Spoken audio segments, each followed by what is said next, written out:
안녕하세요, 달보드레입니다. 사랑하는 존재와의 이별은 언제나 예상보다 깊고 오래 남습니다. 특히 반려동물과의 이별은 단순한 헤어짐이라는 말로는 설명하기 어려운 아주 특별한 상실입니다.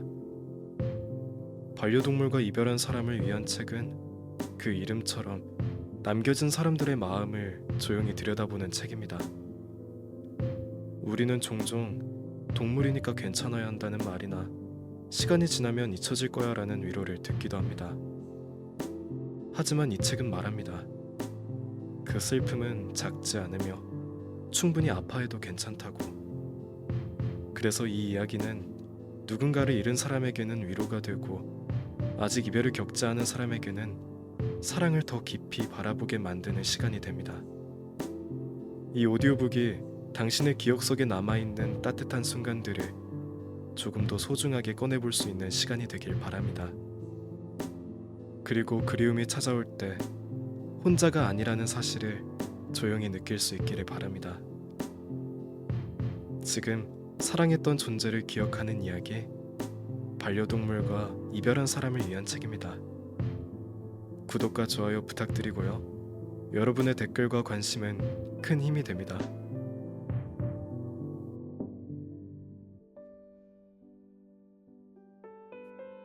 펠로스 증후군은 상실의 쓰나미다. 로비니를 떠나보낸 뒤 일주일이 지났습니다. 학교에 가기 싫고 가더라도 수업에 집중할 수가 없습니다. 저 괜찮은 걸까요? 콩이가 떠난 지 2년이 넘었습니다. 그런데 아직도 콩이의 죽음을 받아들이지 못하고 콩이와 보낸 시간을 생각하면 눈물이 멈추질 않습니다. 잠도 제대로 못 잡니다. 저 괜찮은 걸까요? 펠로스 후 자신이 괜찮은지 묻는 분들이 종종 있습니다. 로빈이 보호자처럼 반려동물을 떠남보낸 직후 일상생활이 안 되는 것은 괜찮습니다. 건강하고 정상적인 슬픔 과정이거든요. 하지만 콩이 보호자처럼 시간이 꽤 지났는데도 반려동물의 죽음을 납득하기 어렵고 여러 가지 슬픔 증상이 이어진다면 도움이 필요한 상황입니다. 펠로스 증후군은 반려동물과 이별한 뒤 보호자가 느끼는 우울증, 수면장애, 대인기피, 불안, 외로움, 공허함, 불안감 등의 정신적, 심리적 문제를 의미합니다. 증상이 심하면 죽은 반려동물 없이는 인생이 공허하다고 느껴 삶을 포기하는 경우까지 생깁니다. 펠로스 증후군은 일반적인 슬픔과 조금 다릅니다. 반려동물을 떠나보낸 뒤 슬픔을 느끼는 것은 정상입니다. 미국의 전문 상담사인 산드라 바커는 중요한 상대를 상실한 이후 느끼는 슬픔은 자연스럽고 정상적인 반응이자 치유 과정이라고 강조했습니다. 하지만 슬픈 기간이 길어지거나 여러 가지 증상을 동시에 느껴서 일상생활을 하기 어렵다면 펠로스 증후군으로 봐야 하며 주변의 도움이 필요합니다. 즉, 펠로스는 괜찮지만 펠로스 증후군은 괜찮지 않습니다. 증후군은 한 사람이 여러 가지 징후를 보일 때 그 징후들을 통틀어서 부르는 용어입니다. 펠로스 증후군도 증후군으로 불리는 만큼 반려동물과 사별 이후 보일 수 있는 증상은 다양합니다. 우리가 펠로스 후 보일 수 있는 대표적인 슬픔 증상은 다음과 같습니다. 울음, 우울감, 죄책감, 외로움, 분노, 수면장애, 사회활동 감소, 목에 응어리진 느낌, 식욕부진, 혼자 있고 싶음, 후회, 무기력, 삶에 대한 회의, 반려동물 생각에 사로잡힘. 펠로스를 경험한 보호자의 93%가 수면장애에 시달렸다는 조사가 있습니다. 특히 악몽을 꾸는 경우가 많았습니다. 펠로스를 겪은 보호자 중 약 70%는 펠로스 후 사회활동이 줄었다고 말했습니다. 집에 더 자주 있고 말수가 줄고 친구를 만나는 시간을 줄여 반려동물을 생각하고 그리워하는데 대부분의 시간을 보냈다고 답했죠. 절반 정도의 보호자는 병가나 연차를 써서 하루에서 3일 정도 회사를 쉬었다고 응답했습니다. 원래 이러한 증상들은 시간이 지나면서 자연스레 줄어듭니다. 미시간 대학교에서 수행된 연구에 따르면 펠로스를 겪은 보호자가 최소 한 가지 이상의 슬픔 증상을 보이는 비율은 초기에는 86%였고 6개월 뒤에는 35%, 1년 뒤에는 22%로 감소했습니다. 참고로 1년 뒤 가장 많이 느낀 증상은 반려동물 생각에 사로잡힘이었습니다. 펠로스 후 초기 슬픔은 1개월에서 2개월간 이어지고 평균적으로 10개월 정도 슬픔이 지속된다는 연구 결과도 있습니다. 즉, 많은 사람이 정상적으로 반려동물과 이별한 뒤 일정 기간 슬픔을 느낍니다. 건강한 과정입니다. 이런 슬픔은 피할 필요도 없습니다. 자연스럽게 반려동물의 죽음을 애도하면서 시간에 따라 감정을 흘려보내면 됩니다. 시간이 지나면 괜찮아질 테니까요. 떠나간 반려동물에 대한 기억은 결코 사라지지 않고 어느 정도의 슬픔은 항상 남아있겠지만 그 반려동물을 떠올릴 때의 고통은 점점 줄어듭니다. 집중력도 다시 살아나고 수면 패턴도 원래대로 돌아오며 펠로스 이전의 일상생활로 돌아갈 수 있습니다. 따라서 반려동물을 보내고 나서 슬픔을 느끼는 것에 대해 자책하거나 이상하게 생각할 필요는 전혀 없겠죠? 그런데 시간이 꽤 지났음에도 증상이 이어지거나 여러 가지 증상이 동시에 나타난다면 문제가 됩니다. 예를 들어 펠로스를 겪고 1년이 지난 어느 날 갑자기 떠난 반려동물 생각이 났다고 합시다. 여기까지는 괜찮아요. 그런데 슬픔이 여기서 그치지 않고 쓰나미처럼 조절하기 힘든 울음, 우울감, 외로움, 죄책감 등으로 이어져서 일상생활에 영향을 주면 펠로스 증후군이라 봐야 합니다. 청춘 상담소 좀 놀아본 언니들의 장재열 대표는 펠로스 증후군을 상실의 쓰나미라고 표현했습니다. 슬픔 때문에 회사에 나가기 어렵고 학교에 갈 수 없고 아무것도 귀에 들어오지 않으며 눈물만 나고 다른 사람과의 관계 유지가 어려워지는 일이 생깁니다. 허전함에 집에 들어가지 못하고 반려동물이 죽은 원인이 자신에게 있다며 계속 자책하거나 갑자기 분노가 치밀어 올라 가족이나 회사 동료에게 화를 낼 수도 있습니다. 반려동물과 자주 갔던 장소에 가지 못하고 반려동물을 생각하면 긍정적인 추억보다 부정적인 기억만 떠오르기도 합니다. 상실감에 극단적인 선택을 할 수도 있습니다. 정상적이고 건강한 과정이라고 보기 어렵죠. 사람마다 애도의 방식도 다르고 기간도 다릅니다. 정답은 없겠죠. 그래도 일반적으로 슬픔의 기간과 증상의 개수가 건강한 슬픔과 펠로스 증후군을 구분하는 데 중요하다고 합니다. 반려동물과 이별 뒤 즉각적으로 나타난 증상이라면 괜찮지만 기간이 길어지면 펠로스 증후군일 가능성이 있습니다. 초기라 하더라도 여러 가지 증상이 함께 나타난다면 도움이 필요할 수 있습니다. 펠로스를 겪은 분이라면 내가 얼마 동안 어떤 슬픔 증상을 보이는지 스스로 점검해야 합니다. 주변에서는 펠로스를 겪은 사람이 언제까지 힘들어하는지 관심을 가지고 지켜봐야겠죠? 펠로스 이후의 감정 단계. 펠로스 후 슬픔을 이겨내고 반려동물의 죽음을 받아들이는 과정은 일반적으로 5단계로 구성됩니다. 부정, 분노, 타협, 절망, 수용. 가장 먼저 자신의 반려동물이 죽었다는 사실을 믿지 못하는 부정 단계가 시작됩니다. 사랑하는 존재를 잃었다는 사실을 인정하지 않는 것이죠. 그 뒤에는 분노가 이어집니다. 더 잘해주지 못한 자신에게 화를 내는 겁니다. 때때로 주변 사람에게 화를 내기도 합니다. 종종 가족, 친구, 수의사를 원망의 대상으로 지목합니다. 다음으로는 타협하려는 모습을 보입니다.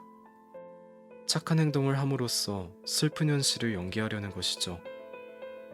그 뒤에는 죄책감, 우울감 등 슬픔의 감정이 전형적으로 나타나는데요. 이때 떠난 반려동물에 대한 기억이 가장 많이 납니다.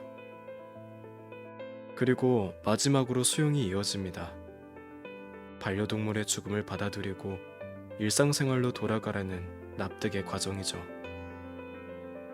몇 달에 걸쳐 이 5단계를 경험하고 원래 생활로 돌아가는 과정이 일반적입니다. 그런데 계속 반려동물의 죽음이 납득되지 않고 시간이 충분히 지났음에도 여러 가지 슬픔 증상이 계속해서 나타난다면 펠로스 증후군이라고 볼 수 있습니다. 5단계 중 마지막 단계가 오지 않은 채 4번째 단계가 오랫동안 지속되는 상황입니다. 펠로스 후 일반적인 슬픔 과정은 위와 같지만 상황에 따라 슬픔의 종류와 세기가 꽤 달라지기도 합니다. 특히 죽음의 원인과 애착 관계의 정도에 따라 차이가 생깁니다. 즉, 펠로스 후 슬픔은 사람마다 다를 수 있습니다. 슬픔에 정답은 없습니다. 죽음의 원인에 따라 달라지는 슬픔. 반려동물이 죽는 이유는 다양합니다. 그리고 그 죽음의 원인에 따라 보호자가 느끼는 슬픔의 정도가 달라집니다. 반려동물이 수명을 다해 자연사한 경우와 교통사고로 하루아침에 떠난 경우, 우리가 느끼는 슬픔은 다릅니다. 반려동물이 다른 사람에게 학대를 당해 죽는 경우도 있고, 보호자가 반려동물을 잃어버려서 생사조차 알지 못하는 경우도 있습니다. 질병에 의한 죽음도 병을 앓은 기간이 짧을 때와 오랜 기간 치료를 받은 경우에 보호자의 슬픔이 달라집니다.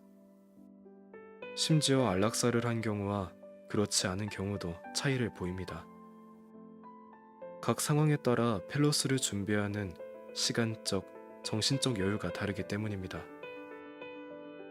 일반적으로 반려동물을 사고로 떠나보낸 사람이 그렇지 않은 사람보다 더 큰 슬픔을 느낍니다.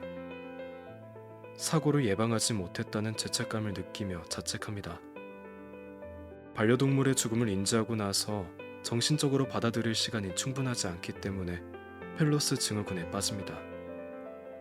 더 나아가 외상 후 스트레스 장애를 겪는 분도 있습니다. 하루아침에 반려견을 사고로 잃은 뒤 계속해서 어머니를 반려견의 이름으로 불렀던 보호자가 있습니다. 충격 때문에 그만 어머니의 이름을 헷갈리고 만 것이죠. 이처럼 준비 없는 이별은 슬픔을 더 무겁게 합니다.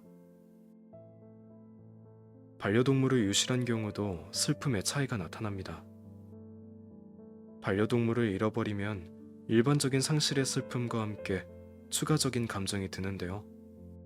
반려동물의 죽음을 확인하지 못했기 때문에 혹시 누구한테 학대받고 있는 것은 아닐까라는 걱정과 어디서든 좋은 사람을 만나서 행복하게 지냈으면 좋겠다라는 바람이 상존합니다. 한 가지 흥미로운 연구 결과가 있습니다. 반려동물을 안락사한 보호자보다 안락사하지 않은 보호자들이 오히려 슬픔을 더 크게 느꼈다는 연구입니다. 흔히 반려동물을 안락사하면 더 큰 심리적 고통을 느낄 것이라고 생각하지만 실제 조사에서는 반대의 결과가 나왔습니다. 이유는 반려동물을 안락사하지 않으면 동물이 고통받는 모습을 더 오랫동안 기억하기 때문이었습니다. 어린아이가 만나는 첫 번째 죽음, 펠로스. 어린 자녀와 함께 반려동물을 양육하는 부모라면 펠로스 후의 자녀들에게 더 관심을 기울여 주셔야 합니다. 어린 자녀에게는 펠로스가 인생에서 경험하는 첫 번째 상실일 수 있기 때문입니다. 부모님과 함께 물고기를 기르던 6살 아이가 있었습니다. 어느 날 물고기가 죽어서 물 위로 둥둥 떠올랐습니다. 그러자 그 아이가 엄마에게 달려가서 "엄마, 물고기가 뭐하고 있어요?" 라고 물었습니다. "죽었구나" 라고 대답하자 아이는 "왜 죽어요? 죽는 게 뭐예요? 죽고 나면 어떻게 돼요? 엄마랑 아빠도 죽어요?" 라고 질문을 이어갔습니다. 한 육아서적에 나오는 사례입니다. 6살 아이도 죽음을 이해하기에 아직 어린 나이입니다. 보통 만 5세 미만의 어린아이들은 죽음을 제대로 이해하지 못합니다. 죽음에 대한 개념이 아직 성립되기 전이거든요. 보통 만 6세부터 절반 정도의 아이들이 죽음을 이해하기 시작하고 만 8세 정도가 되면 모든 아이가 죽음을 이해한다고 합니다. 따라서 어린 자녀들은 반려동물의 죽음을 영원한 헤어짐이라고 생각하지 않고 잠을 자는 것, 잠시 여행을 떠나는 것이라고 받아들입니다. 끝이라는 개념을 아직 이해할 수 없기 때문이죠. 그래서 자녀들은 동물이 떠났을 때 엄마, 코코 어디 갔어? 언제 오는데? 라고 물을 수 있는데 이때 부모의 대답이 중요합니다. 자녀가 죽음이라는 개념을 무서워하지 않도록 알려주면서 대답을 회피하지 말고 분명히 얘기하는 게 더 좋습니다. 예를 들어 코코 언제 오는데? 라는 질문에 진수가 말을 잘 들으면 온대라든지 진수가 이번에 시험을 잘 봐야지 돌아와 라는 식의 지킬 수 없는 거짓말은 오히려 실망만 안겨주고 부모에 대한 신뢰도를 떨어뜨릴 수 있습니다. 깊은 잠에 빠진 거야 라는 식의 완곡어법도 자녀에게 혼란을 주기 때문에 추천하지 않습니다. 지금 코코는 매우 아파서 우리가 사는 곳이 아닌 다른 곳으로 먼저 떠났어. 이제 앞으로 만날 수 없을 거야 라고 부드럽지만 분명한 말투로 확실하게 얘기해주는 편이 훨씬 낫습니다. 자녀가 그 말을 100% 이해할 수 없더라도 말이죠. 많은 부모가 펠로스라는 큰 고통으로부터 어린 자녀를 보호하고 싶어 합니다. 그래서 펠로스 전후 슬픔 과정에서 자녀들을 배제하려고 합니다. 하지만 이런 부모들의 행동에 자녀들은 오히려 소외감을 느낄 수 있습니다. 반려동물과의 이별을 앞두고 있을 때부터 자녀에게 죽음에 대해 알려주고 현 상황에 대해 천천히 설명해주는 게 도움이 됩니다. 함께 반려동물의 사진을 모아 사진첩을 만들고 물품을 같이 정리하는 것도 추천합니다. 반려동물을 화장할 거라면 반려동물 장례식장에 같이 가는 것도 자녀의 이해를 도울 수 있습니다. 어린 자녀 몰래 반려동물 장례를 치르는 건 자녀에게 큰 배신일 수 있습니다. 아이들도 누구보다 반려동물을 사랑했기 때문에 반려동물에게 인사를 할 기회가 있어야 하지 않을까요? 반려동물 납골당에 찾아갈 때 자녀를 데려가는 방법도 있습니다. 또한 자녀가 분리불안에 빠지지 않도록 함께 많은 시간을 보내야 합니다. 일찍 퇴근하려고 노력하고 같이 놀러 다니면서 긍정적인 시간을 보내는 거죠. 그럼 죽음을 부정적으로 받아들이지 않게 됩니다. 어린아이들은 펠로스 경험을 통해 죽음이라는 개념을 이해하게 되고 이별하는 법을 배웁니다. 반려동물이 아이에게 얼마나 특별한 존재였는지 스스로 돌아보고 말할 기회도 얻게 되죠. 실제로 반려동물과 함께 살아온 아이들이 그렇지 않은 아이들보다 죽음을 더 잘 이해하고 이별과 상실로 슬퍼하는 사람들을 더 잘 공감해준다는 연구 결과도 있습니다. 아동 발달센터를 운영하는 셸던 에이커스 박사는 아이들이 이별과 죽음에 대해 얼마나 빨리 이해하는지는 전적으로 이별과 상실 과정에서 부모들이 얼마나 진실하게 설명하는지에 달려있다고 말하기까지 했습니다. 따라서 부모로서 펠로스를 경험한 아이가 건강하게 죽음을 이해할 수 있도록 돕는 노력을 해야 합니다. 물론 부모 스스로 자신의 슬픔을 돌아보는 것도 필요합니다. 자녀 앞에서는 강한 어른이지만 사실 부모님도 반려동물을 떠나보낸 슬픈 보호자잖아요. 반려동물이 아이보다 어른을 잘 따르기 때문에 아이보다 부모의 상실감이 더 크고 더 심한 펠로스 증후군에 빠질 수 있습니다. 펠로스 혼란스러워할 자녀를 위해 노력하면서 자신의 마음도 꼭 함께 돌봐주세요. 강아지 천국이나 고양이 천국처럼 반려동물과 이별한 아이와 어른 모두를 위한 그림책을 함께 보면서 먼 소풍을 떠난 반려동물이 다른 세상에서 행복하게 살고 있다고 얘기해주면 어떨까요? 또 떠난 반려동물을 기억하면서 자녀와 함께 편지를 써보고 사진을 보면서 과거 추억을 이야기하는 방법도 추천합니다. 그럼 부모님의 슬픔도 함께 나아질 수 있겠죠? 죄책감과 부검. 제가 그날 산책하러 나가지만 않았어도 초코가 아직 살아있지 않을까요? 호텔에 튼튼이를 맡기지 않았더라면 아무 일도 없었겠죠. 출장을 가면서 며칠 집을 비운 사이에 떠나버렸어요. 아픈 호박이를 두고 출장을 떠난 제가 너무 원망스러워요. 몇 달 전 한 지인이 저에게 전화를 걸었습니다. 너무 울어서 말도 제대로 못하는 상황이었죠. 얘기를 들어보니 반려견을 호텔링 맡겼는데 거기서 갑자기 반려견이 아파해서 병원으로 급히 옮겼으나 곧 죽었다고 합니다. 호텔에서 홍삼을 먹여서 반려견이 죽은 것 같다며 내가 호텔에 맡기지 않았으면 되는데라고 계속 서럽게 울던 목소리가 아직 생생히 기억납니다. 펠로스 후 우리가 느끼는 감정 중 하나가 바로 죄책감입니다. 죄책감은 반려동물의 죽음에 대해 내가 잘못했거나 반려동물을 지키고 보호하는 데 실패했다고 느끼는 감정을 말합니다. 일본의 한 연구에 따르면 반려동물의 죽음 이후 약 40%의 사람이 후회와 죄책감을 느꼈습니다.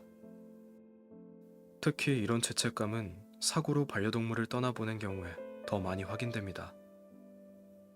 산책 중에 교통사고로 반려동물을 잃은 사람이 그날 산책하러 나가지 않았더라면 이라고 자책하는 경우가 대표적입니다. 동물 등록을 하지 않고 리드줄 없이 외출했다가 반려견을 잃어버린 뒤 리드줄을 채울걸, 동물 등록을 했다면 찾을 수 있었을 텐데 라며 뼈저리게 후회하는 일도 있습니다. 새벽에 길고양이의 비명을 들었는데 고양이끼리 싸우는 소리라고 생각하고 잤다가 다음날 아침 잔인하게 학대당해 죽은 고양이를 보고 비명을 듣고 내가 바로 뛰어나갔더라면 죽지 않았을 텐데 라며 자책한 사례도 있습니다. 나는 뭘 하고 있었던 거지? 내가 그렇게 안 했으면 사고를 예방할 수 있지 않았을까라는 생각이 드는 것이죠. 반려동물을 떠나보낸 뒤 얼마 동안 죄책감이 들 수 있습니다. 이런 정상적인 죄책감은 시간이 지나면서 자연스럽게 줄어듭니다. 하지만 너무 과도한 죄책감이 들거나 펠로스를 겪은 지 오랜 시간이 지났음에도 계속 죄책감을 느낀다면 이때는 주변 사람들의 노력이 필요합니다. 과도한 죄책감을 느끼는 사람에게는 당신의 잘못이 아니라는 점을 인식할 수 있도록 도와줘야 하는데 이때 수의사의 역할이 중요합니다. 예를 들어 간식을 너무 많이 줘서 반려견이 일찍 죽었다고 죄책감을 가지는 보호자가 있다면 수의사가 실제로는 간식과 상관없이 다른 원인으로 사망했다며 수의학적 관점으로 객관적인 설명을 해줌으로써 보호자의 왜곡된 사고를 수정할 수 있습니다. 그런데 이때 과도한 슬픔과 죄책감 때문에 수의사의 말이 귀에 잘 들어오지 않을 수 있으므로 가족이나 친구들이 함께 동물병원에 찾아가 수의사의 설명을 듣고 옆에서 슬퍼하는 사람을 도와주시길 바랍니다. 주변 사람이 보호자에게 지금까지 반려동물을 위해 보호자가 했던 노력을 이야기해주는 것입니다. 네가 매일 산책을 시켜줘서 행복이는 참 건강했어. 그치? 네가 꾸준히 건강검진을 해줘서 질병을 조기에 발견할 수 있었잖아. 라고 말이죠. 죽음의 원인을 몰라서 죄책감을 느끼기도 합니다. 전날까지 잘 놀았던 네가 갑자기 무슨 이유로 떠나는지 알 수 없어서 죄책감에 몇 달 동안 힘들었어. 라는 식으로 말이죠. 이런 부분은 부검을 생각해 볼 수 있습니다. 부검은 죽은 원인을 알기 위해 사체를 해부해서 검사하는 일인데요. 반려동물도 부검을 할 수 있습니다. 각 수의과대학 수의병리학실이나 농립축산검역본부, 지자체 보건환경연구원에 부검을 의뢰할 수 있습니다. 몇몇 전문가들은 부검을 통해 반려동물의 사망 원인을 밝힐 수 있고 안락사의 시기가 적절했는지 추정해 볼 수 있다고 말합니다. 만약 부검을 통해 죽음의 원인을 알아낼 수 있다면 죄책감도 줄어들 가능성이 있습니다. 단, 부검을 하면 반려동물의 사체가 훼손되고 사체를 돌려받지 못할 뿐 아니라 때에 따라서는 부검을 통해서도 죽음의 원인을 정확히 밝혀낼 수 없기도 합니다. 따라서 반려동물 부검을 시도해 볼 수 있는 한 가지 방법으로 여겨야지 모든 죄책감에서 해방될 수 있는 만병통치약으로 생각해서는 안 됩니다.